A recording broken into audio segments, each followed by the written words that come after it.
Rawakini machiegni nyakoromga jwange chendo ne mar Duol tarik 20 dweno mar auchiel higa 2023 waikoni mathoth chendo ne mar Duol ka bende wantiere kod kidienje ariyo. Mokwongo waikoni weche manyien kama dino ne mago mag siasa mag bende dhi mbele pacho kanya kotendre kod wechego mag NHIF wechego bende dhi mbele e od bura sani bende jotend od bura e od bura mamalo medo dhi mbele gi kolo wechego motendre kod paro mar omenda kama bende gidhigo nyaka ombulu nyakoromga jwang waluoni machiegni ahinya wachno ka bende ka kidieny mar ariyo ang' nawe thuolo kaune Trevor Umbija madhi bedo kanyo gi wendo mare Eriko Duol en jagoro maduong' KUJ mano Kenya Union of Journalists kaito gidhigo mbaka ewi tij jofwambo nyakoromga jwang jiwo tije jofwambo ka bende gidhi yenge wi mano mosebedo ka kelo fuere kin piny owacho gi jofwambo pacho ka en twak mabiro mana bang' weche manyien. To mokwongo magithond weche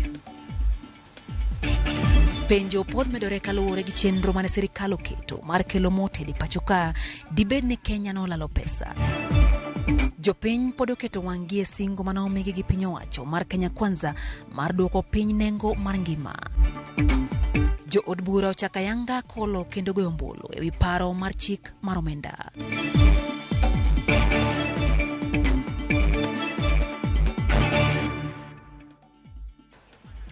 Wangi Elizabeth Otieno maloko na weche gi nyakoromga jwang be thuolo mar miyo apache lai maroti machuo kari adeka uchano ka bende wantiere mbui YouTube kata live inyalo weche gi achiel kachiel bende miyo apache kotendo gi magi moikoni odhiambo makawuono. Nyinga Lydia Okeyo machiegni jokanyo mag komiti mar od bura marango weche mag thieth oseo jatend migawo mar thieth Susan Nakumicha kuom rem geng'o mibadhi mokwako migawo no chakre mano maduol machwalo yedhe pacho ka KEMSA nyake okumba mar thieth mar NHIF. Ero mano kelo kanyakla jod bura go mag komiti mar thieth jatend migawo mar thieth kod jotelo mag KEMSA liet no wuok ewi gimomiyo Nakumicha no bedo karane omedo lemo jatatije mar KEMSA Dr. Andrew Mulwa lemo malo kamibadhi mar nede mano omiyo Kenya owito ma ok tin ne milion 60 to miene. Jafwambo mar Judith Omondi no yuoro ero mono kendo losonwa sigano yo machal kodma. Ne en twak mar yuaya to ayuaye magawa moro e boma ma Nairobi e kinde romo mane okelo kanyakla jokanyo mar komiti mar od bura ma ochung' ne weche thieth e pacho ka jatend migawo mar thieth ka achiel kod jotelo mag duol makeyo gige thieth e pacho ka KEMSA. Chair, I can defend this document. Jod bura go oseyo jatend migawo mar thieth Susan Nakumicha kuom rem kedo kod joge manyayo mibadhi e sekta mar thieth e sirkal mamalo. We have allowed you to handle your people. You have not been able to handle them. They won't cheat us the way they have been lying to you. Waziri, wake up. People are taking you for granted. People are taking you for a lie. Those things and those people who are actually orchestrating those things are sitting with you on the table.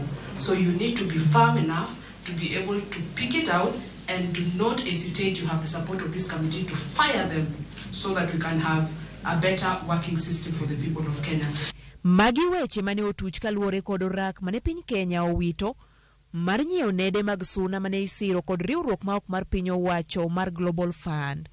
Oragni ne omiyo jagoro ma ongirore migawo mar thieth Josephine Mburu owito tije mane en jatatije mar KEMSA Terry Ramadhani kaachiel kod jakom mar KEMSA bende.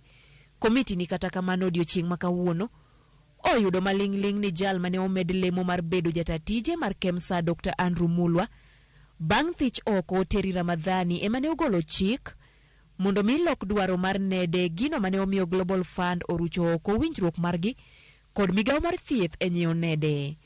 Ma ema omiyo giseyo Nakumicha kuom bedo ni ok ong'eyo ode maber kendo ok onyal yango kudni matowo ring'o kata bed ni en jatelo. Donors are very specific in what they want, and we altered this and lost. We just didn't lose money. We are also losing our integrity as a nation. We are also going to lose life if this goes beyond when the promotion starts. We are here discussing this as a result of some of the things that happened in the ministry under the watch of Dr. Mulwa. Jatend migawo mar thieth korka kore ne ogo bade piny ewi weche maluoro jatatije makojolo mar KEMSA Dr. Andrew Mulwa kendo kwayo mondo migiti kanyakla kod kamiti no e reso sekta mar thieth ma pacho ka. Is this a Ministry of Health problem? Chair, it is not. It is a societal problem where we are at as a country. Unfortunately, I'm sitting at the helm of the ministry that touches on the lives of each and every Kenyan. So our issues are out here. But to me, I see this as an opportunity to improve on our systems. Bende penjo ne owuok gima omiyo jotelo mag okumba mar thieth mane ogwel mondo miyo chopi ne ok oyuoro e romono. NHIF osebedo kod weche moko mamienogi. Gino mane omiyo jatend migawo mar thieth Susan Nakumicha okwayo moko kuom jotelo mag okumba no mondo bed thenge e kinde ma pod itimo nonro e wi mibadhi ma okwako NHIF. They don't deserve any other chance. We should not even see them tomorrow. Jatend migawo mar thieth Susan Nakumicha ne odok kor jokanyo mag okumba mar thieth mar NHIF. Kata kamano, kamiti mar od bura mar thieth oramo ni ngang' odiochieng' makiny nyaka girom kod board mar okumba mar thieth mar NHIF mondo migi twag e wi mibadhi ma osebedo kokwako okumba no. Judith Omondi, Ramogi TV, Nairobi. Kwa thimbele nyakoro mgajuang riwruoge makedo ne ratich jofwambo kod ute fwambo mapacho ka owuok mar kwedo piny owacho kuom donjore tije jofwambo kendo sia jotije ewi tije mag fwambo.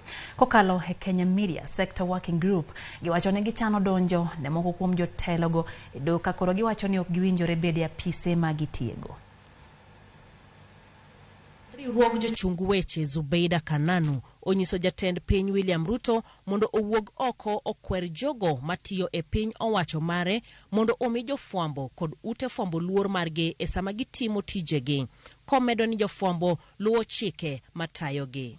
Journalists are guided by the commitment to truth and pinned by an ethical code enshrined in the laws of Kenya. We urge those aggrieved by the media to seek redress through the Media Complaints Commission established under the Media Council Act and where necessary. Kowuoyo e twak mane Kenya Media Sector Working Group luongo kaluwore kod weche moko kuom jotelo mag piny owacho madonjone ute fwambo moko pachoka. Gikwayo mondo joma nigi ng'ur e wi tij fwambo olu okang' makare mar chwalo ng'ur margi mopogore kod buogo jofwambo.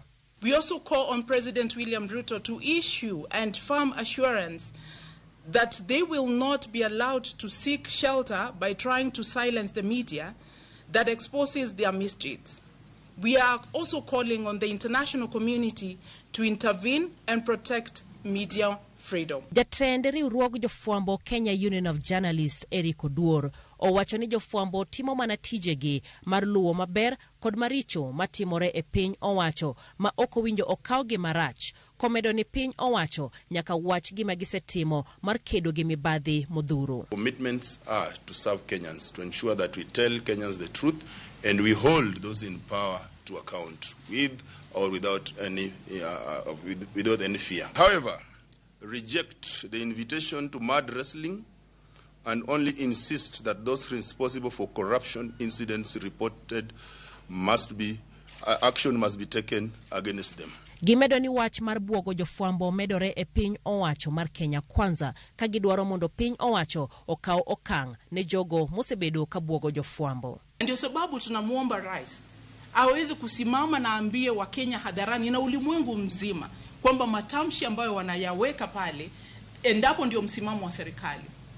Kwa sababu inashusha hadhi ya Kenya na ni kitu ambacho kinastahili kusitishwa mara hii wakati huu. Tunaomba kwanza na pia kwa serikali pia tueleze ya kwamba uchunguzi dhidi ya wale watu waliokuwa wanavamia waandishi wa habari wakati walikuwa na maandamano, uchunguzi umefika wapi na hatua gani imechukuliwa.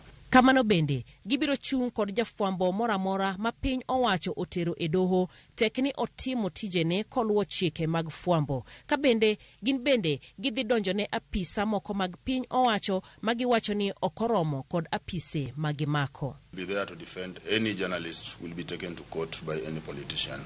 So we already have very comprehensive systems that we are using to protect journalists either in court or outside court. So don't be intimidated so long as you remain a professional and you do a professional job, we will defend you. We already have a court process that will start anytime today, so that some people in Kenya Kwanza government can be declared unfit to hold a public office. Osiep e kind piny owacho kod ute fwambo oken mano mayom ga piny ngima. Kata kamano, kwayo migolo kod jofwambo en mar chiwo luor ne tijegi mar miyo jopiny sigana ewi gigo matimore e piny owacho gibed mabeyo kata maricho. Jailieta, Ramogi TV. Kwa wewe report Jailieta Nyakoro Mgajuang jatend migao mararita kwe Kithure Kindiki osoko wangogai marobila Jafet Kome kod jakom commission marobila NPSC Eliud Kinothia kama okone ywaruok mar jodito ariyogo sekta marobila medo mana mieno sekta no kod kido marach. Kindiki olose nyim komiti marod bura marango weche magarita kwe kamano idayo dhoge ewi okenge mosekao bang' Kome kod Kinothia nyiso pogruok e bad migao marobila. Kindiki dayo dhoge ewi ywaruok mantiere kindo gai marobila Jafet Kome kod Eliud Kinothia ewi medo lemo apisas 514 magobila kagi idho ngase sekta no marobila. Kindiki olero ne ywaruogno inyal mana tieko doho kata Tony Janet mapacho ka manyalo lero tije magogai marobila kod commission mar NPS. Well, it's 20:1. And the Inspector General have their own interpretation of the powers vested on the Inspector General of Police under Article 245 of the Constitution as supplemented by the National Police Service Act. On the other hand, the Commission has also their own interpretation of what their mandate is as provided for under Article 246 of the Constitution as supplemented by the National Police Service Commission Act. From where I seek the solution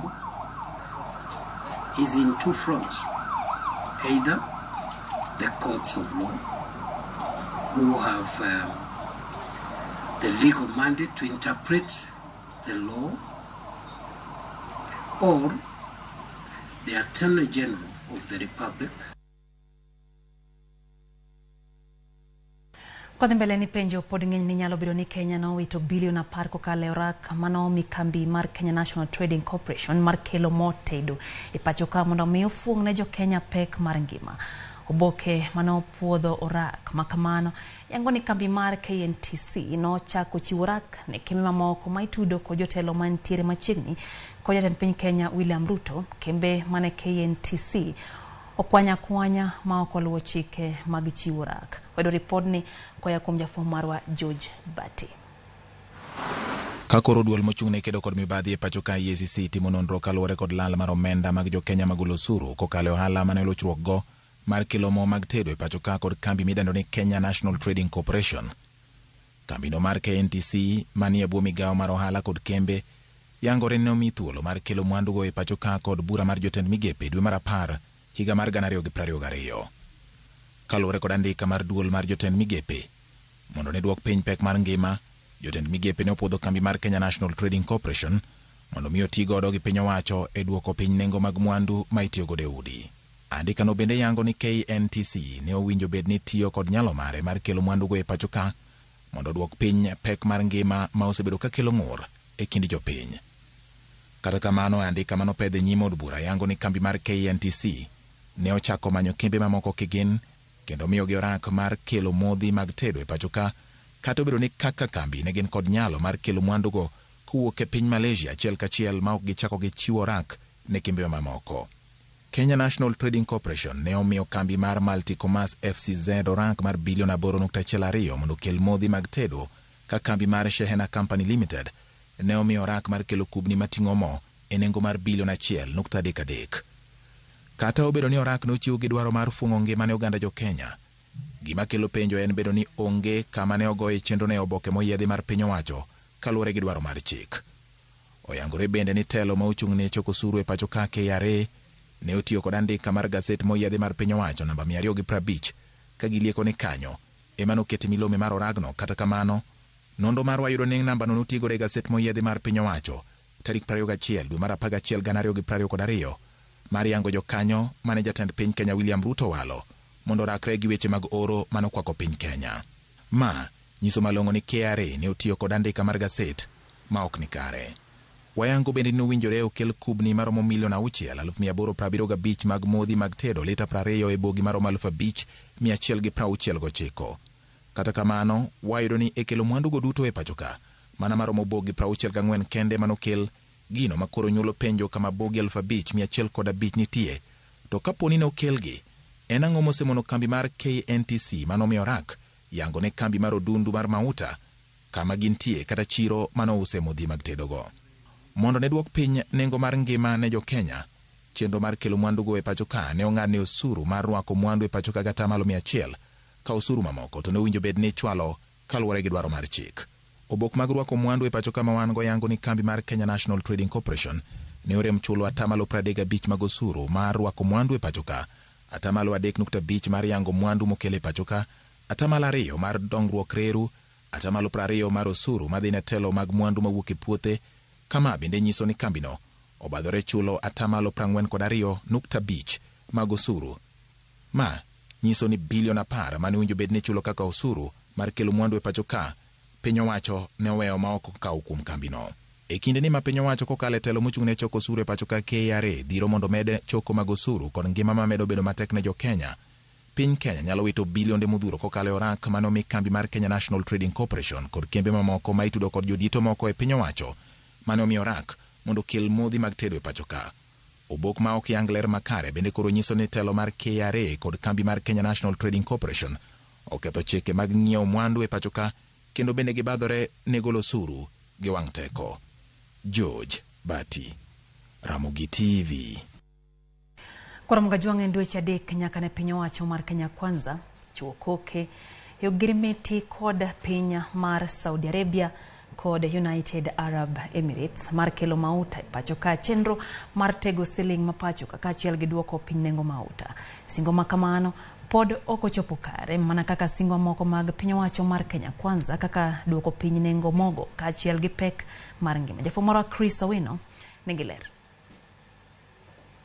Tarik 13 dwe mar adek higani, piny owacho mar Kenya Kwanza ne oketo koke ogirimiti kod piny Saudi Arabia kaachiel kod piny Abu Dhabi mar kelo mauta e pacho kae. Kaluwore gi piny owacho mar Kenya Kwanza, mane en achiel kuom okenge mag chiero uchumi kuom duoko piny dwaro matiyo kod dola mar piny Amerika e weche mag ohala, kaachiel gi miyo teko siling ma pacho kae ka ipimo gi dola.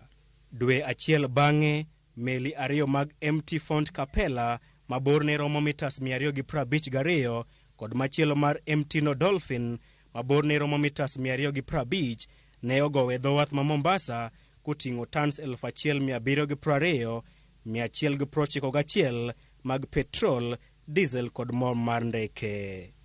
Ka oloso e kinde rwako mauta makamago, jalup jatend piny Rigathi Gachagua ne omiyo oganda jo Kenya singo ni biro mar mauta makamago ne dhi kelo fuong'ruok ne oganda jo Kenya kuom duoko piny nengo mauta. We certainly will see the stabilizing of the shilling against the pressure where we had seen the dollar going up to the shilling to the dollar going up to 145 shillings. That strategy of fuel subsidy is foolish because it's not sustainable, and we want to dismiss with contempt those who are calling us and telling us to reinstate subsidizing consumption. It cannot work. The government will subsidize production because it's sustainable. Mana kaka singo mamoko mag piny owacho mar Kenya Kwanza, weche mag Gachagua pod ok ochopo kare dwe achiel bang' meli 2 go e dho wath ma Mombasa. E kuonde goyo mauta e bore Nairobi, nengo petrol pod ochunge siling 182 e lita achiel, e kinde ma lita achiel mar diesel to iuso e nengo ma siling 177 gi otonglo 20. Magi timore kinde ma ng'ur ne owuok e gimomiyo piny owacho ne okonywando moko kuom kembe ma pacho kae e chenro mar kelo mauta, kendo miyo kembe 3 mawuok e pinje ma oko. Kembe 3 mane oyudo rak mar kelo mauta e pacho kae gin Gulf Energy Limited, Oryx Energies Limited kod Galana Oil. E winjruok makamano, Gulf Energy ne onego kel metric tons 200,000 mag diesel kod metric tons 80,000 mag mauta mar ndeke. Oryx Energies ne dhi kelo metric tons 180 mag diesel kuom thuolo mar dweche 9 mabiro. Galana Oil ne dhi kelo metric tons 180 mag diesel kuom thuolo mar dweche 9 mabiro. Gulf Oil bende ne omiting mar kelo metric tons 350 mag petrol kuom thuolo mar dweche 9 mabiro. Kopogore gi duoko piny nengo mauta, siling ma pacho kae bende medo mana bedo mawethweth ka ipimo kod $1 mar piny Amerika e kinde mane piny Kenya ochuo kok gi kwe ogirimiti makamano. Kaluwore gi ler mar bengi maduong' ma pacho kae, $1 romre kod siling 142 ka ipimo kod siling 138 e kinde mane piny Kenya oketo koke ogirimiti kod piny Saudi Arabia. Penjo maduong' en ni ogirimiti makamae dhi kelo konyruok ne jopiny karang'o. Dibed ni mae en singo machielo mar piny owacho mar Kenya Kwanza ma ok dhi chopo kare kose. Kata odoko ni jalup jatend piny Rigathi Gachagua ne osingo ne oganda jo Kenya ni nengo mauta biro dok piny kaluwore kod ogirimiti mane piny Kenya oketi koke kod pinje mag Arabia. Chenro makamano pok ochopo kare dwe achiel bang' chuko gune ogirimiti makamano. Chris Owino, Ramogi TV, Nairobi. Kora mga jongi ndaka pago chiko bang sa chiela midhiambo chendo en Duol erokamano kuom medo kete mana kae Ramogi TV na rwako pachi kacha elai marot machoka riade ka jonano ka bende wantiere mbui YouTube live kacha kapok wadhi yweyo we asome moko kuom ote mago. Moses Obera wacho ni entiere kodwa e chendo ka entiere gwenge ma Pipeline e county ma Nairobi. Masia Chieng bende wacho ni Kakamega County Ramogi TV chopo nege yo makare. Jazz Khalif kawuok Kamadaga mano Migori wacho ni en wuod Jakalere entiere kodwa osechopo kae to Babatur to wacho ni oneno ka sirikandni dwa duoko wa loch kanu mane jofuambo umdhogi nikech ne ok dwar winja dieri. Kae to benaneno ka ote moro kanyo wacho ni en Jo Odundo mtu mkubwa size ndogo. Wacho ni mosruok e kind jakom gi moluor Ker Uhuru Muigai Kenyatta no kelo kue pachoka.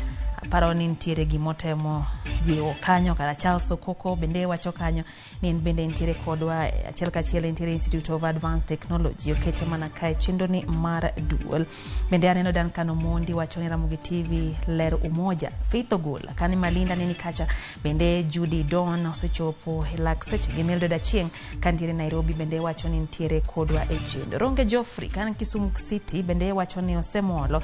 Aneno bende Daniel Agunda kantiere Moyale wacho ni Ramogi chopo ne geyo makare kala kamano komos ne Jomigori te wayo matinya koro mgajwang mer oro ote magi wantiere kacha YouTube live bende wantiere live marot machoka riade ka ucheno nyalo cholo ote mari obroso machel kachiel kapok watiko chendo ne wayo matin kwa duogo kulantiere kod mathoth chendo ne mar Duol kete mana kaira magiti.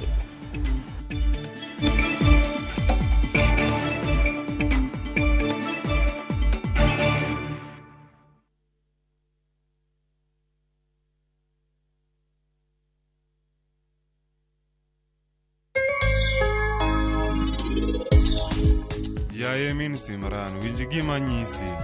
Ini kriaika. Achiegni chopo kanyo. Enang'o ma unutimo kuro? Manaf chiegni chopo kae sani. Manaf? Kawuono? Meher? Mama ne onyisa ni Manaf biro kanyo kiny. Happy birthday to you. Happy birthday to you. Dial *334# to enjoy 1 GB at 50 Kenya shillings for 24 hours. Bundle exclusively available on Airtel Money. Okay, nimeshasetiwa hiyo 1 GB. Sana data yako kakuku tu.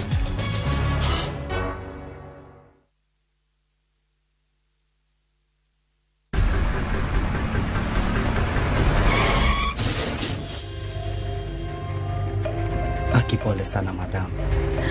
Usijali. Wacha wasiwasi. Jana ni nini mbaya? Unaangushaji customer bana. Kuendesha bike bana. Nimemwambia atulie. Atulie hajamumia. Niko na bima boda. Bima boda. Bima boda inaketa kila kitu. Aje sasa. Zote za hosi ziko catered for. Chukua simu yako. Una dial *487#, choose insurance, alafu na select hapo bima boda, fuata hizi instructions zote. Once you pay unapata that party sticker yako instant.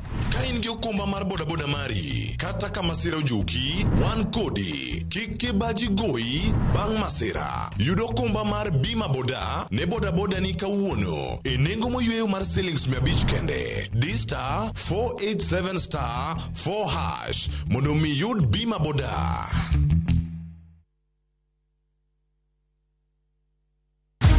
Many have been lured into jobs abroad, only to end up in perpetual suffering. I met this girl by the roadside. I wish you saw how this girl is desperate. Nimepata mteja mpya for my bureau. Meet Eunice, a naive village girl who is given an opportunity to go and work abroad by Madam K. Nenda Middle East. Ati? When did you even do the application? But is this really a golden opportunity, or will she be one among too many to be lured into the human trafficking syndicate by Madam K and Joe? The parents are caught in the middle. Will they listen to John's side of the story even as he is caught trying to save his girlfriend? We have to leave this place. Enjoy this unfolding story of Madam K only on viewsasa.com. Is bad breath getting in your way? FreshMed mouthwash is formulated with fluoride and essential oils designed to fight bacteria that causes bad breath and tooth decay, working to give you a stronger enamel, fresher breath and healthier gums. For better oral hygiene, try FreshMed today.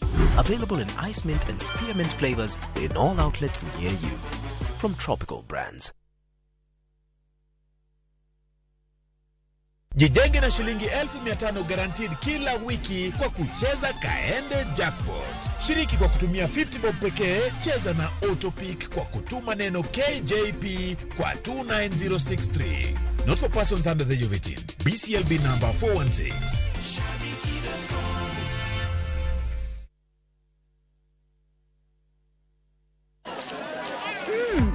Colgate Herbal is formulated from a unique blend of natural herbs and is scientifically proven to strengthen teeth and keep gums healthy.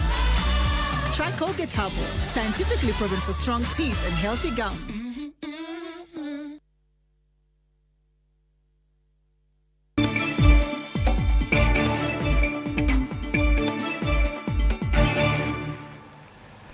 Machiegni kendo nyakoro mgajwang hero kamano kumedo kete mana kae Ramogi TV wadhi mbele gi chendo ni mar Duol kamedo miye weche go manyien. Kwadhi mbele en jatend migao mar arita kwe Kithure Kindiki okone komiti mar od bura makao ng'ur mag oganda ni sirikal ne osechulo jok matulo mar yiero ganario gabiri oriembe tuchegi e kaunti ma Kisumu, Siaya, Homa Bay, Kisumu, Migori, Kisii kod Nyamira kinda shillings 25,000 gi shillings 50,000 dala kadala mano yudo lal. Kata kamano thoth familia mathoth mawuok Nyanza ne okuwuok oko mar kao pesa ma pesa noduoki ne sirikal. Kindiki no yudo kwe kod jaod bura nyaka James Nyikal manokone ni onge omenda mane sirikal ochiwo ne familiago kakoro dwaro ni mondo chul familiago mapiyo.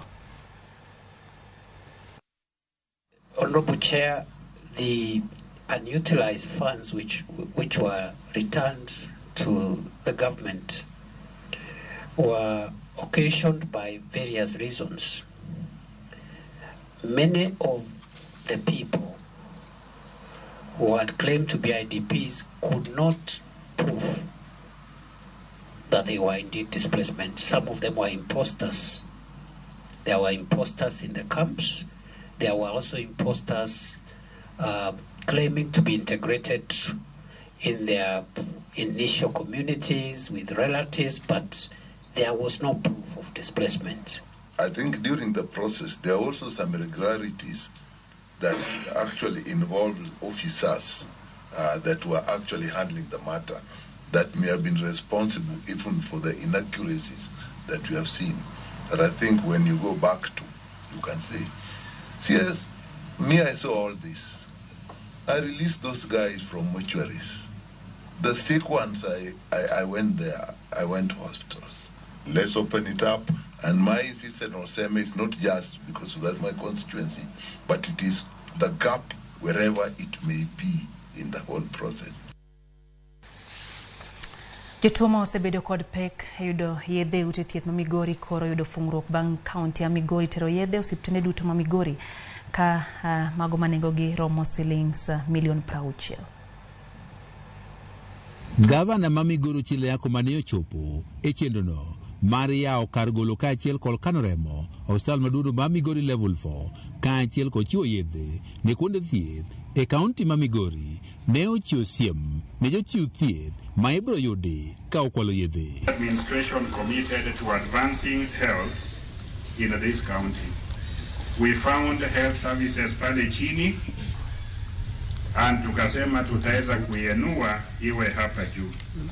The worst sin you can commit to these members of the public is to rob the sick and the dying. Ochilo bende ne okwayo Uganda mondo chiw lipot mar jochiw thieth ma ok chopi e kuonde tich e sama owinjore. Ask the public to be vigilant. Report evidence of staff who do not turn up for work, because it is not just the theft of medical supplies that is theft. It is also the theft of public hours for earning but not reporting to work. Ne owacho ni bende piny owacho mar kaunti ma Migori ochulo gope mag yedhe mag kambino machiwo yedhe KEMSA maromo milion 110 mane ok ochul e kind tend gavana machon Okoth Obado. We have also paid off all our medical supply liabilities through KEMSA amounting to 110 million. E okang' mar neno ni omenda ma ichoke kuondego mag thieth e kaunti ma Migori ok odhi ofuku ji giwegi, piny owacho mar kaunti ma Migori olando ne gidhi nyime kod keto chenro mar tiyo kod lony manyasani e choko osuru. MCRH here, we are going digital and we will soon, if we haven't done it as yet, have a cashless system. Jalup gavana ma Migori Joseph Mairi mabende ne ochopo nyasini ne owani giketo kenge makare mar neno ni omenda ma oket ni migaono mar thieth koro tigo e yono makare. Something that you are delivered, you want to pay, but were not delivered. Nothing is showing that these commodities were delivered was from the health department. E kinde nyasino mar chiwo yedhe kod yawo kar golo kaachiel kod kano remo, sikund nyirino mar Moinja Bohanse ne omi mich kod piny owacho mar kaunti ma Migori kuom bedo sikul ma osebiro ka golo remo mathoth e kaunti ma Migori. George Juma, Ramogi TV, Migori. Jokanya sekta mar wuoth e kaunti ma Siaya otend kaunti no kuom deko mar gedo mar kar chungo geche. Gedo matesen nyamburko mating'o jowuoth nochakore higa mar 2018 to pok orumo nyaka sani. Jodak wacho ni kar chungo geche no chalo gunda e kinde ma geche kod apiko ichungo mane genga peni manie bomano. It is reported that Siaya County of the calamity. Both we can't allow you to run away before we conclude. Because majority of the members were probably yes. Because it's really actually it's 20:1. And the Inspector General have their own interpretation of the powers vested on the Inspector General of Police and Article 245 of the Constitution as supplemented by the National Police Service Act. On the other hand, the Commission has also their own interpretation of what their mandate is as provided for under Article 246 of the Constitution as supplemented by the National Police Service Commission Act. From where I seek the solution is in two fronts. Either the courts of law who have the Boma ma Siaya e log tich mar kaunti ma Siaya. Tend kaunti no osebedo ka bero lwasi mar boma no, kama oting'o loso kuonde yweyo mayom kaka Governor Park kod Ahindi Park e kind mamoko. Mopogore kod roundabout mabende nonyuolo paro mopogore opogore, tend kaunti ma Siaya koro tiso apeini nyinge ahinya kaka rapar ne jotelo mosekelo lokruok e kind oganda. Ndara mokwongo nego benen two way. Ingido ka ndara diny to chai ka street no gingo dinga street kidhiyo gingo dinga makisubi brodo en kamo malach ma business team rema ber. Koro mano mbele nikech sani kata kwarango ka stage sani dhano loko mana cho. Vana orengo mondo rangi wa stage ni. Olo stage mondo gache we chungi do mwisho. Gache ubika mondo abiria obedni ko moa Kisumu loro kama dhi kata Busia loro kai mondo kwan kaka jo boda wabe wanyalo yudo tich sama stage ni tiyo. Mago duto ler kendo ber. Mak mana ni jodak kod johala ywak ni kar chungo geche ma Siaya to kelo wich kuot. Mado wacho stage ni en wich kuot kuom jo Siaya. Ka warango pesa manokete stage ni wakia nodhi kanyo nikech tich otire nus. Ok en tich maler. Kirango kabros moket ka tiyudo ni mtokni pok ochako ringe lakini gin gik mamuk. Mtaro mag tero pi be olosie mondo ka koth ochwe pi owe chung e ndara. Ndara no onego bedne ndara maler ma ji ka wuothe to yudo kuma kata jotielo be nigi nafas gi mawuothe. Jotielo ok riwre gi jopiko gi jomtokni e dier ndara. Kata obedo ni nochak gere higni mahawa bich mokalo, tesend geche ma Siaya chalo gunda. Mae headquarter mar Siaya County. To mae kama sani luongo ni nie chien mogik. Nikech kirango sani kidhi Bondo nigi stage. Mane no seger boserumo. Kendo sani tiyo. Kidhi Yala nigi stage. Magache luoro kanyo to donje. To kibira lego Usonga ma en headquarter mar Siaya County. To stage chal gunda madhano no dar boweyo. Jokanyo e sekta mar wuoth dwaro ni tend kaunti ma Siaya oru kendo otiek gedo mar kar chungo geche no mondo gidar e apeini kama gidire kod jo apiko gi jo wuoth mamoko. Sani wan wahao higa. Pok aneno kaka gavana usi chuny boma ma Siaya one kaka Siaya chal. Pok anene gwanga. Ok ang'en bende en ga office kato onge. Mane momiyo koro wawacho no jogi dwanu watim ni gimandamano. Wadwaro ni jo PSV, jo boda akina mama mboga duto mano singni siro wadhi uri mandamano mondo serikal ma Siaya ng'e na lego Usonga onge stage, alego Usonga onge chiro ma modern, alego Usonga ilongo nango stadium be pok odibano pok orumo. Jopiny osingo mar ng'anyo kaka yor sundo tend kaunti ma Siaya mondo otiek chenro mag dongruok ma sani ochung e kaunti no.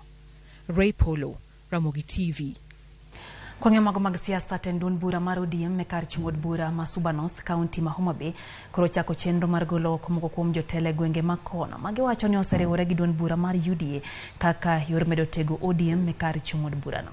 Okang' ma kamano gikawo kaluwore ni chenro ma UDA osebedo ka dhigo nyime ma ndiko jokanyo mage e kor gwenge mopogore opogore e kaunti no ma koro geto ndiko jokanyo mag UDA manyien maromo 300 e kaunti ma Homa Bay mangima. Jokanyo mag ODM kotelne kod jakom ma Suba North Narkiso Tuko no bedo giromo margi kama ne gigole oko apis jatend rawere mag ODM e kar chung od bura no bang' donje duond bura mar UDA kendo yiero jatend rawere machielo. Ng'ato ka ng'ato nyaka bed gi odgi. Odwa en ODM. Omiyo wakwani was strengthen ODM kaka joka ng'ato mondo wabed gi dongruok. Wawacho ni jo party ma Suba North wan kaka kartiendwa wan support Raila. Gima Raila wacho emwatiyogo. Raila ko wacho left. E bill ma manyo kale bunge wan waungo wajumbe wa manyo tamore bill no wambe wan bangi ni bill no kwadwar. Nke jo piny dhi marach. Uchumi rach. Omiyo kwanyal support bill marach. Wagoero kamane wajumbe wa mochung' motegno gi Raila Amolo Odinga. Gimed bedo kuome. Kendo wagombo ni mondo party no obed motegno. Ng'at mancha paro ni ODM nyalo ng'ikni wawacho ma strongly kaka ja youth mambita kendo magembe ni one strong okwa biyie mondo party moro amoro biye iwa kaka pogo wato moloyo wan ng'ama wang'eyo ni jatendwa en Raila Amolo Odinga.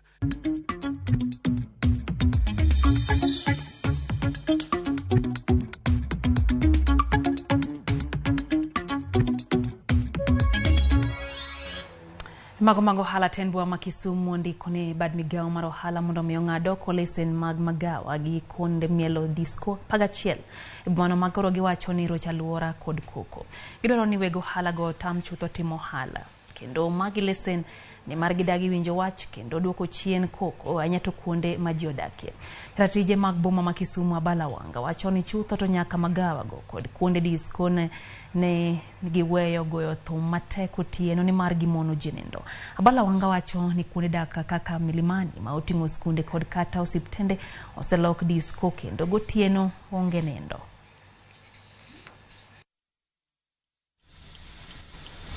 In the next 7 days, call these people, counter-check their licenses, gikmagitimo, monitor gi, mondo gibed revoked. One shida ma wang'e mana koko. Ng'amuketo sound, kuki invest sound pro wano kodi giwach. Entertain customer ini ei bar, ei disco kun. We kelo koko ni GA estate. No, not everybody is happy with what you are doing. They are interfering with people's peace. But kowe kuond moko gi, CBD kaine geba, kita soundproof, wano kwa tamre. Estate onge goe koko. Estate kidwaro to run food court. Gikama jichieme gikama kweta ki unyauzo da. Kiko thum, tumano korwachi.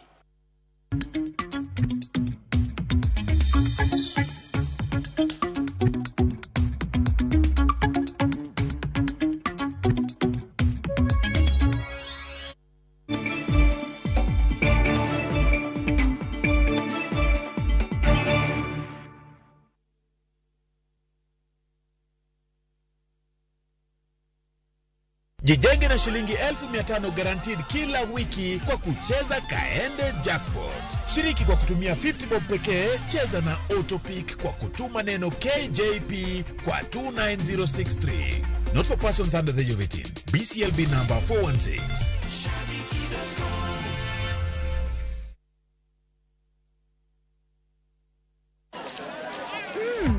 Colgate Herbal is formulated from a unique blend of natural herbs and is scientifically proven to strengthen teeth and keep gums healthy. Try Colgate Herbal, scientifically proven for strong teeth and healthy gums.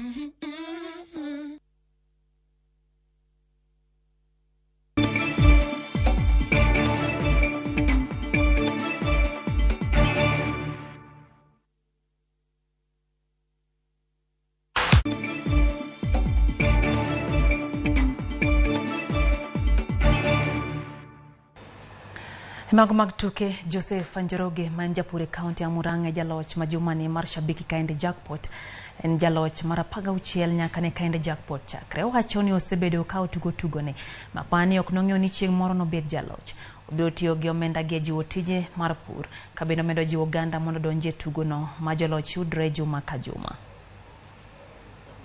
Nilituma KJP nikaweka hashtag 50 mara mbili kwa 29063 na nikangojea ni hapo Monday jana, yani nikapigwa simu nilikuwa kwa gari kwamba nimeshinda na ninahitajiwa nifike hapa nichukue cheki yangu.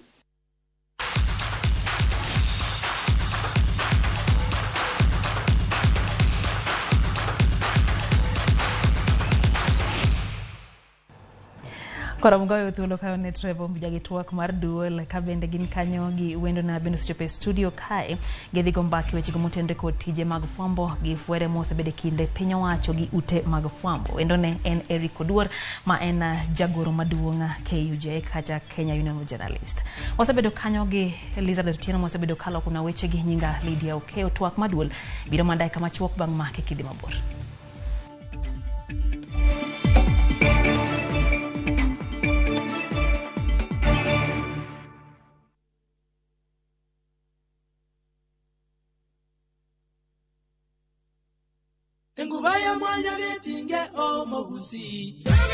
Egesei FM kwa mara nyingine tena tumekuandalia Egesei FM Bodaboda Summit, hafla ya kuwaelimisha wanabodaboda jinsi ya kujiendeleza katika uwekezaji, ulinzi barabarani na afya yao. Mkutano utakaofanyika katika soko la Rigoma Market, Kitutu Masaba, Nyamira County, tarehe 22 Juni mwaka huu. Njoo ukutane na watangazaji wa Egesei FM na washikadau wengi wa sekta ya bodaboda.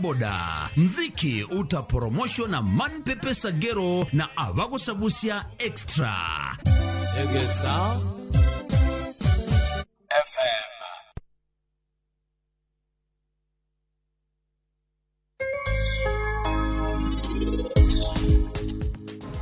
Happy birthday to you.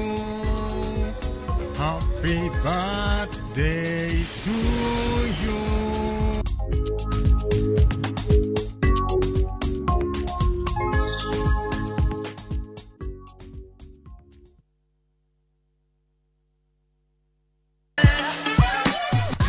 Dualo, ng'ado, wang'o, magi te gin yore mag tedo.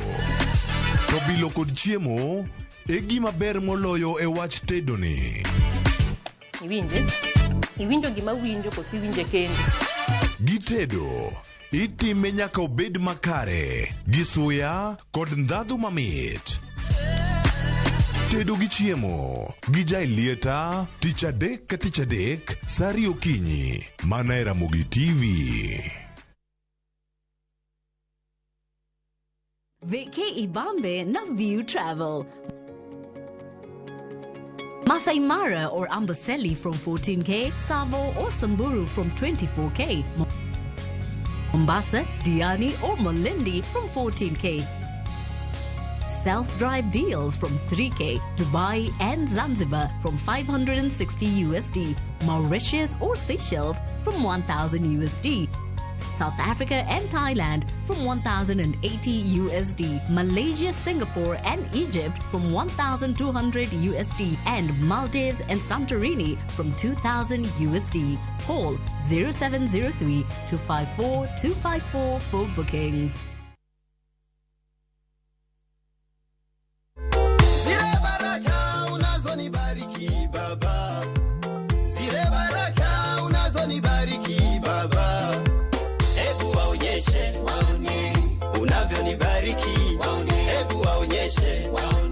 Kupata wimbo huu kama skiza tuni yako ni rahisi sana. Bonyeza *811 *277 hash.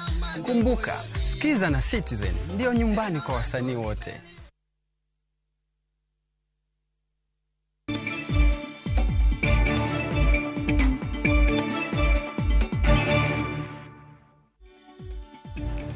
Nyikwara mogiro kamano kum ketera Ramogi TV kama kidieny mar ariyo mar chenro mar Duol mae ka mwagoye mbaka to nyinga Trevor Ombija jandingo panga jonyakach dendo Ombija taya nyakwar guoko cha pesa. Koro wach moro timore sani sirikal nende nitie ka gwandore gi jofwambo gi keyo umiyo kawuono an gi jatendwa en Eric Oduor men jagoro maduong' KUJ en Kenya Union of Journalists. Erokamano ahinya Eric kuom miwa sechegi. Erokamano tipagori malich manade. Wajaluo nyaka pakre mane kaka wang'e. Mano ber kabisa. Erokamano kuom luonga mondo watwage ne weche mag fwambo gi keyo kendo kaka jogo mane jopiny omiyo tich mar telo nwa higa mokalo tayo pacho kae. Kamano. Gokinyi ne intiere kaendi to kata bang' mano uchaku golo boke machielo. Nyoro nugolo boke mokwongo makwedo jatend migao mochung' ne ohala men Moses Kuria. Kawuono uchaku golo machielo kendo. Sani koro dwaro ni jatend piny Kenya emowuo. Nikech ang'o teno ko wacho weche mano ukwedo godo Moses Kuria. Gima ne watemo wacho en ni samoro jogo ma jatend piny William Ruto nomiyo tich kuodo wiwa kaka jo Kenya. Kendo ne wawacho ni Moses Kuria mochung' migao mag ohala ne waseduokre kode kendo wasekwere chieng' wuok tich manyoro ma wasetikre kode. Koro wadhi okang' machielo mwadwaro ni ng'ano manomiye jalno manomiye tich ma en ker William Ruto mondo koro ka okang' mondo onyis joge ma omiyo tich ni nyaka gitine jo Kenya. Kendo boke mane wagolo ne wawacho ni wan commitments, loyalty and fidelity marwa nukuom jopiny.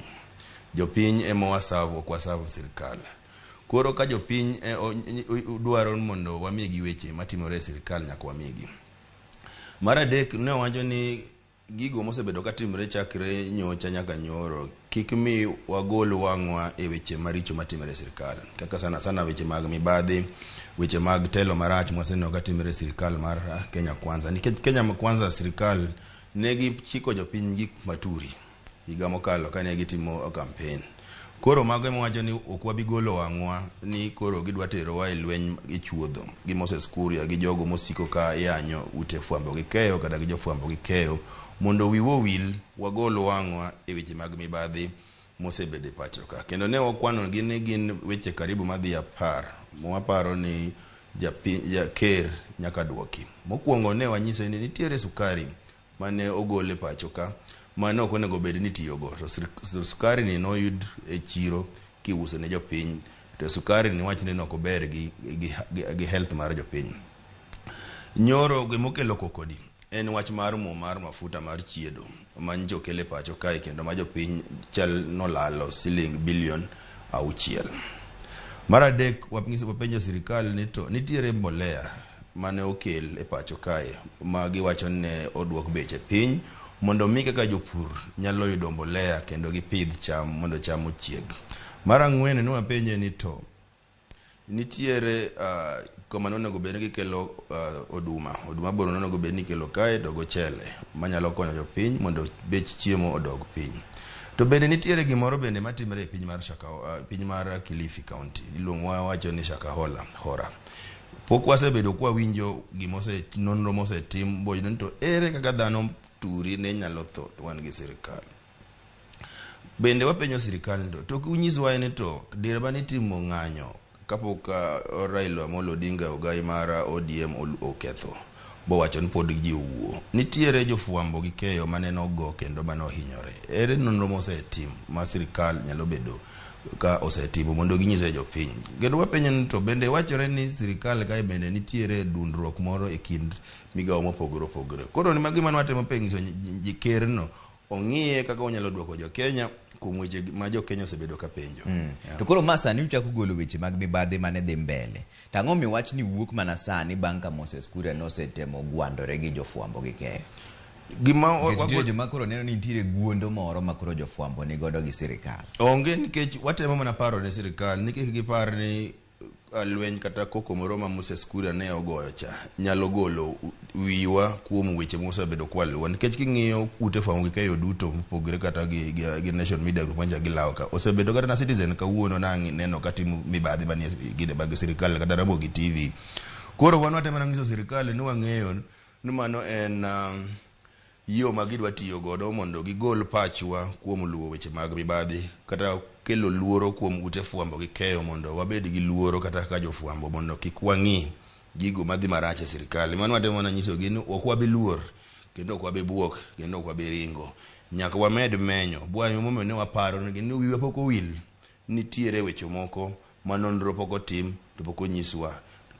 Nyoro no aneno ka jatel migawo mochung' ne thieth oriembo jomoko e tich jogo man jatiyo e NHIF nikech sani wang'eyo ni kidhi e osiptal nichwa neno ka thieth dhi maber nikech kidhi e osiptal to in gi kad mar NHIF tiyudo thieth thiedhi kendo imiyi yath idok. Sani kidhi thieth onge e osiptal nikech NHIF ok chul pok gichudo kendo nitiere mibadhi mosebedo kanyo kaluwore gi weche mag tenders.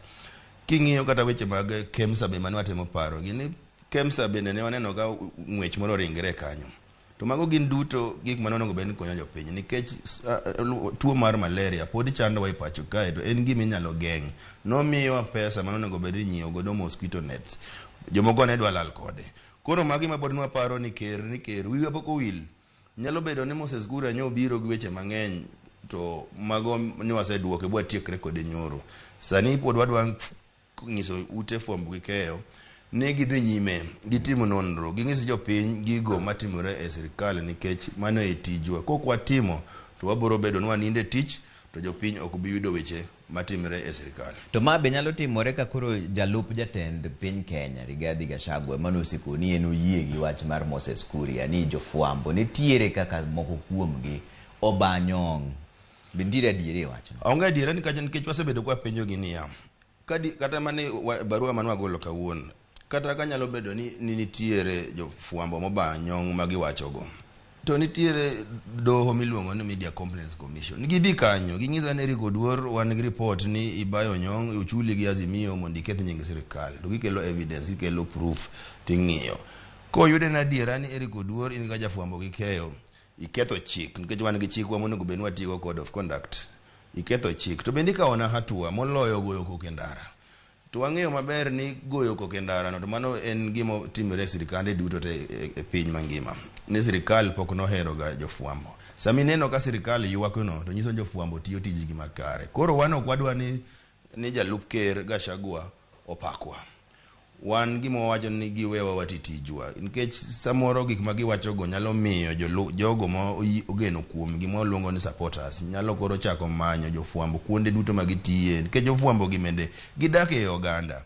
Koro ka gidak e oganda to isechako iso jo pinyno no kihero gi to nitie jogo bende mawinji ka Nyasaye, mawinji ka DC, ma gimoro amora miwacho to gibro luwo. Koro ginyalo yudo ka samoro jofwambo dhi e tich tido kichako rodhgi kwa sendo kirodho kuom ndalo mokalo. Koro mane mi samino kwa go koko ni wang'eyo ni samoro kihero tich mwatiyo, lakini kaka jatelo en gi jukumu mar ng'iyo ni jofwambo tiyo e yo makare kendo arita mar jofwambo ni kare. Nitiere gimoro be manu wacho seche manu golo oboke no ni nitiere jomodwaro ni wach ni okoromo mako apisi magintiere. Dongere luongo ni unfit to hold office. Mane adiera no wacho ni ng'ato kaka Moses Kuria samora mora moelo dhoge. Inyalo paro ka diere moro biro elo dhoge ba okelo koko dwa gelo koko mang'eny ko wacho ni pacho kae ng'ata nyalo biro tho. Kane itemo penje kuom skar marach mane onego bed ni miyo ji. Koro iyudo ka gik mosewacho kata manyo gik manyo yenyo nyoro. Wacho ga ni samoro kaka na wacho ni inyalo bedo ni okiye gik ma wacho kata gipacha. To nitie kaka dhok minyalo tiyo go. Dhok mano tiyo go docha macho ken dhok monego bed ni kuom jatelo. Nikech mokuongo macha en ayany mano oyanyo jogo matiyo e kambi mar Nation Media Group. Mano ok onego bed ni jatelo. Jatelo ka en jatelo ma onego bed ni beti office ma wacho ne is fit to hold a public office. Onego bed no di Media Complaints Commission. Nongiso Media Complaints Commission and gi ywak. Jo fwambo gi ke achiel ariyo adek ketho nyinga to gi ketho chik monego bed ni gitiyo go. Tikawo ni hatua. Mane ng'ama onego bed ng'ama jatelo. To ng'ama jatelo mawuok makoro dhi yanyo oganda matiyo mano ok en jatelo monego bed ni bedi e public office. To king'iyo kama endi nisebedo jatende jagoro maduong' mar Kenya Union of Journalists. Binyalo wacho ni nitiere moko kuom jofwambo ma samoro nigi winjruok moro magalagala obed kod gi serikal kata obed gi joma kwedo serikal. Be nitiere adieri wacho ni nitiere jomoko ma samoro nitie wach moro magin godo nikech gimbe gi mana dhano. Kendo gigo nyaka kura. Waseneno mago osetimore, waseneno nikech ang'eyo ni mokuongo kiwacho ne jofwambo go kura. Sama jafwambo go kura no nyiso ni obende en gi jasiasa ne moro mohero. En gi party ne moro mohero. To wacho ga ni kura kamigoye kata jasiasa ni mohero kik donje tiji sama itiyo tich. Sama itiyo tich to tiji kiwacho ni kik neni igoyo komoro achiel tinindo komoro achiel. Onego bed ni bede diere to gima onego bed ni luwo en adiera. Sama idwa ng'iyo personal life me sama idhi go kura oko nikech that goyo kura en personal initiative. Sama idhi bede booth kacha tin kendi ng'ata achiel tigoyo kura mano kik donji e tiji.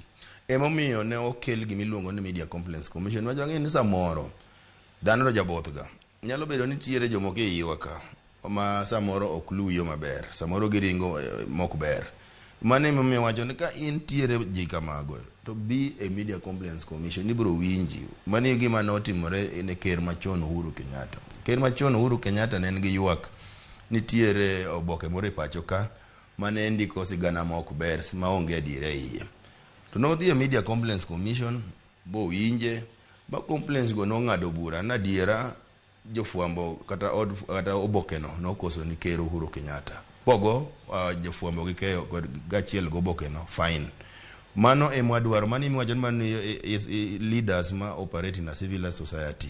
Mani mbona ngiso ni kata ne benda nen ker jalup ker Rigathi Gachagua. Kata bed mana ker owuon, kata bed mana jatela yote mar migao. Be a Media Complaints Commission. Kotami to pod nitiere inyalo dhi Media Appeal Tribunal pod nitiere. Kotami pod inyalo dhi e court mondo iyud haki mamari. Ok wadagi ni in kaka jatelo iongo haki. Iko jatelo bendi in ga haki ibede chiko riti. mana ka chik moriti no eme bendo rito jofuambo. Koro ka nitiere ywaro moro neno anto jofuambo moko ketho nyinga, jofuambo moko ochul nikech giwacho ga no chulwa te jofuambo moko mochul gin gadiera no chul to the media complaints commission emo meno waketo media complaints commission ni ka nitiere weche kama gitikele mbele gi to ging'iyo nikech bende media complaints commission hotel ni judge ngama osebedo judge pachoka. Koro ken ng'ato ma ginyawacho no give capacity mar winjo complaints. Obro winjo complaints to gibro ng'ado bura to gibro kawo hatua. Iseneno sirikal ma koro wantiere sani mar Kenya Kwanza ni to gi sirikal mar Ker manen Uhuru Kenyatta. Mane mineno ka gima ok winjre gi jofuambo ahinya to nikech ang'o? Sirikande gi duto pok owinjore gi jofuambo. Inyalo paro kata ka ne gidonjo 2013 gima ne gikwongo ne goyo jofuambo. Mano osega bedo ka en strategy ma gitiyo go te. Sirikal godonjo manyien. Kata mana sirikal mar Kibaki inyalo paro sirikal mar Kibaki ko nodonjo kendo gidhi gimonjo od fuambo mo gikeyo moro e boma ka. Koro en ga strategy mwaneno ka sirikal kodonjo manyien do gidonjo gi strategy mar buogo kendo mar olo koyo kuom jofuambo mondo jofuambo kik luw adiera manitie. Samineno ka sirikal ywak kama nyiso ni nitiere gik moko matimore e sirikal ma gitemo umo. To mano emonego bed wan wamenye. Imomeno wacho kawuono ni ok wabi lal ni pod wagore e chuodho kocha gi Moses Kuria. Moses Kuria ne waseduoko bwa tiekrego. Wan wadok e weche mano watemo luwo mag telo maber, weche mag mibadhi to gi weche machando sirikal nikech sani ngimo idho malo. To ma en sirikal manochiko jopiny ne an ko chieng' madhi ka chamo muma ka keta muma no ni pakete piny. To wadhi leno ka becho lokre. Giwacho maber nitiere gima ne giluongo ni state capture. Niko keta muma piny ni to jogo mane omako sirikal mafuanda mane nyodho sirikal kendo jopiny ok yud hakima mare gidhi deal go. Waneno ka gidonjo to giloso kendo tim moro machielo modonjo makoro sani omako sirikal mafuanda. Ema sani nyodho mafuta mar jo Kenya, uso ni jo Kenya sukari marach, giuso mbolea monego bed ni miyo jopur. To sani rem nitiere kanye weche miwacho go te nikech adieri to nitiere weche miwacho go ni nitiere rem moro. Rem nitiere kuom jatend piny Kenya koso migepe moketi mondo mioti ong'ira tero mar jopiny kaka EACC gire ni ka DPP ni ka police ni ka bil mane kama rem nitiere mok kuom jatend piny Kenya ugo. Rem nitiere kuonde go ting'eni onge ka jatelo mar piny nyalo bedo koling to gigo timore. Nikech en jatelo mar piny ka en monego bed ni ong'iyo kaka piny tayo. Ka nitiere rem kamoro nego bed ni osenyiso jopiny ni kata osenyiso jogo ni anto aneno ka nitie gimoro kiti. Inyalo kancho oywak ka ne weche mag law mano onyiso ni National Lands Commission nitiere gik moko matimore kanyo ma ok onego bed ni timore, onego bed ni golo gigo. Mano nyiso no jatelo oseneno makosa ne kanyo. Koro onego bed ni kamoneno ka nitiere ywaro moro nitiere pek. Onego bed ni kanye modonje to onyiso jin ka to mapeki nitiere. Please pull up your socks mondo itine jopiny. Ka jaker bende moduogo ling sama ineno ka samoro neno ka oling to mano nyiso ni eno benefit from the confusion madhi mbele. Onego bed ni migawo mopogore opogore ing'iyo kaka tiyo tijgi nikech mano en overall prefect. En ma jo Kenya nogone kura kaka ker. Maka Kenya gik moko dhi marach e Kenya to en ma nyaka wadhi ire nyaka waywagene ni ker nyaka ikaw hatua ni gigo duto mokethore e pacho ka mondo jo Kenya oyud kaka nyalo konyore. Ka ber tuno ni kero tim nang'e wach mar Moses Kuria ni udwano riembe tij koso ng'ise no bed tenge monde ka pod ing'iyane ni ang'o mano wacho marach nikech wang'eyo ni seche ma ng'ato kiro ayany to samoro mano kata kitere do to ok dhiga mabor. Ing'e dongo man wajoga ni dine bed ni gini otimore e pacho otimore kamoro amora. Anyalo paro ni chineno ka nitiere ywak moro nitiere jambetre moro mane ni pacho ka. Jambetre mar Belarus kano romo gi jambetre mag Afrika e pacho ka. To dhoge no wacho wach moro. Tineno ka bang' wik achiel oseluonge, mano e kaka itimo ni e telo makare ni kineno ka jatelo odhi marach oboth. Tigole, tikete thenge to tich dhi mbele. Ika koro bende iketo confidence e ofise ma wan godo gin. Nikech jogi gin kisebedo ofise ga jatelo mar migawo. In onego bed ni ibende influence behavior mag jopiny malung'i. To koro in jatelo maka jopiny oneni to samoro jopiny ywak to ng'ane bende ne onindo adier. Kose ochiew kamoro to ringo dhi e ofisi neno. onego bed ni bedo ng'ato jatelo ma inspire jopiny. An bende diere moko kadongo tadwa nabed kaka ng'ane, to kik ibed jatelo ma in kichiewo kielo dhogi to en mana yany, kiwuoyo to ji wacho ni to kara Kenya kae onge jotelo kose, nikech kin telo to jotelo, piny wacho ni jatelo en ranyisi mar oganda.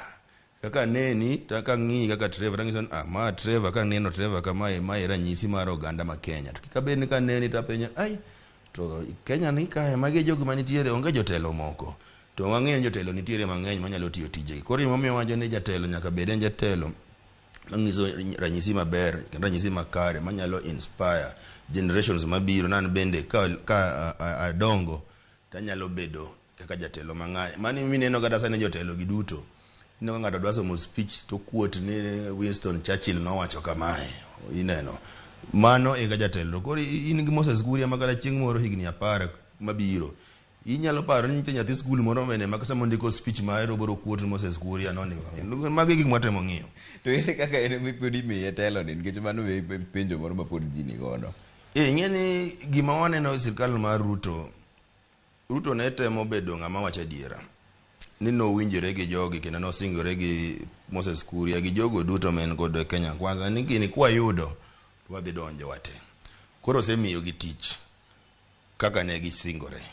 Koro kae ma koro nego ng'is jogen jodalawa an to natimo kokora ba miyo utich kaka ne wasingore diere man watimo campaign, to nenre ka chal kama tijni pod ohingo. Adwa kawo tijni mondo ami ng'ama nyalo time. Mano ga ng'eny leaders timoga, imiyo ng'ato tich kaka ne usingore kode mondo kik wach ni nwasingore diere man watimo campaign ni biro miya tich, to bang' campaign diduogi lokori. Koro en osemiyo gi tich. Koro masano nego luong gi ngiso gi jodalawa an amiyo utich kaka ne wasingore, lakini kaluwore kod kaka udhi, kaluwore kaka jopiny ywak, nikech gini ok en jo Kenya gin mabo ywak. King'iyo ka jotelo gi ne wuoyo, jotelo gi ne keto kokgi e agreement moro maber ahinya kabisa madhi konyo jo Kenya kendo jogo mapuro e Kenya kae mondo giter mwandu gi kata gigo ma gipuro e piny mar European Union. Koro onego bed ni ikelo ranyisi maber makata jogo midwa dhi timo go ohala e pinje mani Europe bo wacho ni adiera jo Kenya to gin jok moko motiyo matek makata jatelo gi no negotiate nigi deal maber mondo gikel mwandgi e piny waka. To koro ka in gi jatelo ma jogo wacho ni to ka jatelo ma motelo ni jo Kenya ema wuoyo machal kama, to ka jo Kenya wegi mwadwa timo go ohala gido chala nade. Dong ineno koro mano en ranyisi ni upod samoro ok wak take leadership very seriously. Onego bed ni wakawo leadership seriously ma kibet gi wasunge manyo Moses Kuria gibet go gi sign na economic partnership agreement gi European Union ja. To jogo neno na diera jo Kenya gi are people who are serious, people who are committed ni gidwa timo ohala gi European Union. Gimomiyo penjo maendi nikech nuwacho ni udhi donjo ne doho. Gimoka ng'eyo ni udhi donjo ne doho gi ketho mane mar mibadhi koso mar dhok makier. Kaluwore gi advice mayudo kuom okil mwadwa tiyogo, ne giwacho ni jatelo ok onego bed ni wuoyo kaka Moses Kuria nowuoyo. Giwacho ni mano ok luwore gi chik mar chapter 6 mar constitution marwa leadership and integrity. Mano osiko ko yiene. Onego bed ni jatelo kiwuotho to onego bed kaka nawacho, onego bed ni inspire a generation. Na an bende ka bedo ng'ama duong' tadwa bedo kaka ng'ane, adwa tiyo ne kik ibed ng'ama in ki elo dhogi tikelo koko kaka koko mano kelore. No onego bed ni kiwuoyo ka jatelo tikelo koko, onego bed ni kelo iwuoyo tikelo kwe, iwuoyo tikelo some hope ne jopiny. Jopiny neno ni kara adiera Kenya wan gi jotelo maber kendo wachomo kama kare, lakini kien jatelo ma en ko wuoyo to en gima dhi kelo koko kuom jopiny. Mano emomiyo okil go ne giwacho ni mano ema gidwa dhi tiyogo mondo ng'is jaji ni jatelo ne en jatelo makata ko wuoyo gi jopiny to kar mondo okel kwe, kar mondo okel dongruok, to okelo mana midhiero gi muodo lak. To ere mane gi pek? Dong mibadhi mu wacho ni ni mo michamo mar chiedo ni nyalo bedo ni Kenya nolalo $6 billion. To mane en migawo mare nuwuon. Dong mane mane gi pek moloyo dhok makia? Mago gin ariyo. Mano koro ing'e ni koluwore kod weche mag mibadhi to mano koro EACC onego bed ni deal godo. Mano momo ne watero lweny no koro tiend ker wuon. Ni ker nitiere mibadhi mar mochiedo ka. Wadwa ng'iyo ni to en atua mane misekawo. Mano e campaign mwadwa sustain. Mar ariyo nitiere gimwacho ni individual responsibility nikech king'iyo wach mar mafuta no oting'o ji mang'eny. Koro Kuria nya wacho ni gini ok an kenda gini nikech wachre ne gima ne gibet cabinet ba gikalo. Koro implementation ni obiro gi weche mang'eny. Mano nyalo wacho ni wang'eny mado utaget kenda. Koro mano ng'amo chung' ni gin manyalo take that individual responsibility and care. Momiyo ne wawacho ni care wakwayi ni kawiye ni atua e wach mar mibadhi mar mafuta mar bilion 6 ni. Lakini kalure gi gima ne Moses Kuria wacho gi dhoge no wuon. Mano to wa hold accountable no wuon kaka Moses Kuria. Mano momiyo ineno ka wach mar wadwa dhi e doho mondo be declared unfit to hold a public office mondo dhi mbele. To oboke manyien muchwado kawuono ni bedwaro ni joloka mondo donje wach ni men international community. Gin udwaro ni gitim nang'o? Wadwaro ni international community samoro they must always sometimes call joma deal go to order. King'iyo kama Jalup Ker Rigathi Gachagua ne wuoye ne en kama ne giromo gi European Union delegation ka gi sign economic partnership agreement. Mane mi wacho nto nikech gini ok nyalo timre pinje maoko ka king'iyo kata European Union. Mage gima ok nyalo timre ni sami sign katiketo kogno e agreement malich kamae to minister mochung' ne wuoyo kata Jalup Ker wuoyo kaka Rigathi Gachagua no wuoyo nyoro nikech ing'iyo ka nyoro ka sama ne gi sign that economic partnership agreement. Rigathi Gachagua en karo wach kaka gini nyalo konyo jo Kenya, karo sir jopur lwedo kaka jopur nyalo benefit kuom agreement man gi sign. En nyo chako managoro yawo lweny gi jo media no on jo media wuoyo maraj jo media chal kama gini opposition gidwa go sirkal piny to delegation mag European Union obet kanyo. Mani mino kane wakelo ango mar European Union international community to moloyo mano wabeno wasega neno ka samoro international community bende biro gi pressure kendo gi join the national agenda mondo ging'isi sirkal ni wabende waneno katelo marach kata ka udhi marach to gini nyalo affect the entire region nikech Kenya omako pinje mang'eny e region mar East Africa. Koro ka wecho kethre Kenya kae ok odhi bedo neno midhiero mar jo Kenya to odhi bedo midhiero mar region te. Koro mani mwangiso jo international community ni konywa uru keto pressure kuom sirkal mar William Ruto ni mondo owe banyong owe yawo lweny gi ute fwambo nikech ka giloro nwa dhoudi mar yudo weche kendo mar miyo jopiny weche ma kaka timore sirkal to mano nyalo kelo midhiero maduong' e pacho kae nikech mani malo iyawo dhoudi mag mibadhi mago imineno ga kor weche mag nek donje mani idoga weche mag telo marach kendo gitelo mag wang' teko donjo ka olor dhoudi mondo jofwambo gikeyo kik donj kanyo mondo gikaw weche gimi jopiny. King'iyo sani sirkal masani ka koro watiko nikech ang'eni sama wawang'wa be nitiere geno ni jogo mane iye kanyo go pod oyie tiyo gi jofwambo nikech ang'e maber ni joma miyowa ga wachgi to gin mana joma tiyo iye kanyo gin ema giwegi ema giwacho ni mibadhi moro nitiere ka manyaga kora tere ne jofwambo mondo eka wajni umuojo oko mondo kik timre. Be nitiere geno ni pod gin gi dwaro mar timo mano koso nitie kaka koro idhi chak loro dhot mos makoro onge kata ng'ama wuoyo gi jofwambo? Aparo ni geno pod nitie, geno nitie nikech nitiere jogo ok ni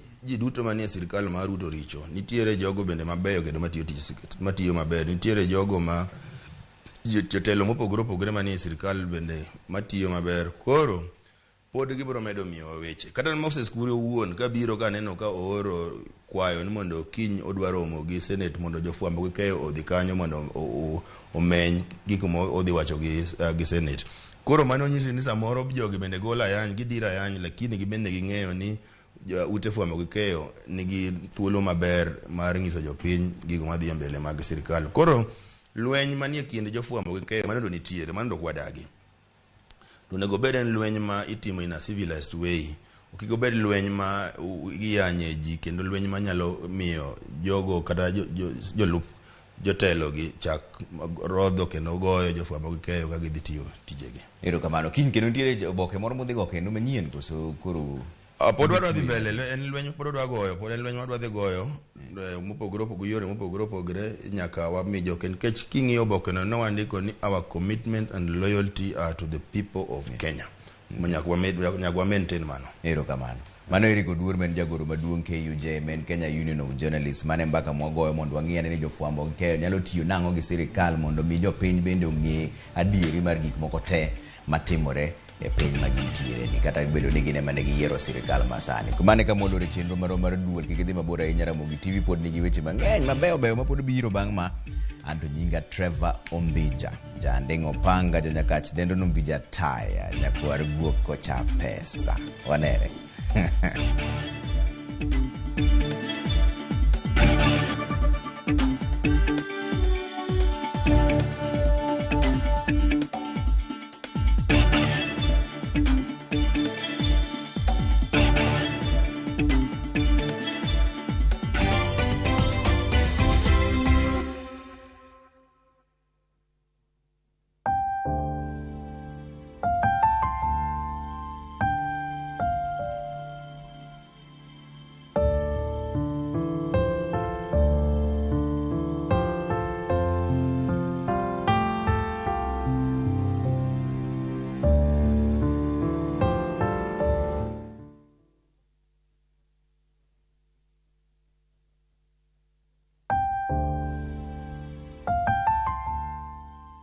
Walando tho mar mama Margaret Atieno Ouma kata Nyamengo manutiyo University of Nairobi kendo ne jaola gi Komba Market. En jaode mosenindo Jeremiah Charles Ogola, nyithinde gin Gateway Alice Noma, Mitch Clay Ogola, Nora Adhiambo, Whitney Otieno, Stanislaus Otieno, jonyuol ne gin Dosila Oyier Okode kod mosenindo Stanislaus Leo Okode Ouma mag Gem Asumbi. Wuon gi machielo en Dickson Owuor Ouma, en nyamin Isaac, Joseph, Serafin, John, Tom, Walter, Elizabeth, Jeno kode gi mamoko. En mar Stein Sandberg, nyikwaye gin Theodore, Andre kod Hanifa. Ik marino timre ngeso tarik 24 dwe